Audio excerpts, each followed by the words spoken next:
plano ba na pag-uusapan niyo po ba ngayon na masigpitan po yung guidelines sa accreditation po ng party list groups para masiguro na tunay po na nire-representa nila o galing sila din sa region, especially for regional party list groups?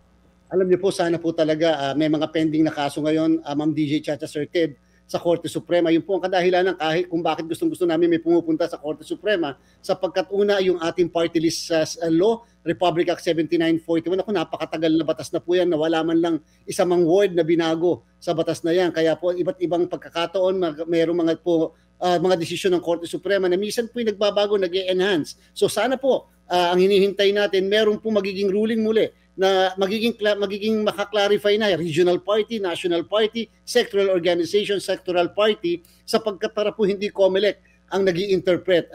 Kasi nga po, nagkaroon po ng kaluwagan doon sa isang desisyon ang Korte Suprema, yung Banat versus COMELEC, na kung saan sinasabi, hindi kinakailangan gumagapang sa kahirapan yung mismong party list o yung mismong nominee para magrepresenta ng isang sektor, kung hindi dapat lang meron siyang tinatawag na proven advocacy, Sir Ted at Ma'am DJ. Yung po, nag-open po yan ng floodgate para po makapasok ang mga ibang grupo. Halimbawa, kayo ay urban poor. Pwede ba kayo marepresenta ng isang super bilyonaryo? Ang kasagutan, yes, basta po merong proven advocacy. So sana po mas magiging maliwanag pa yung magiging desisyon ng Korte Suprema sa mga bagay na katulad po nito.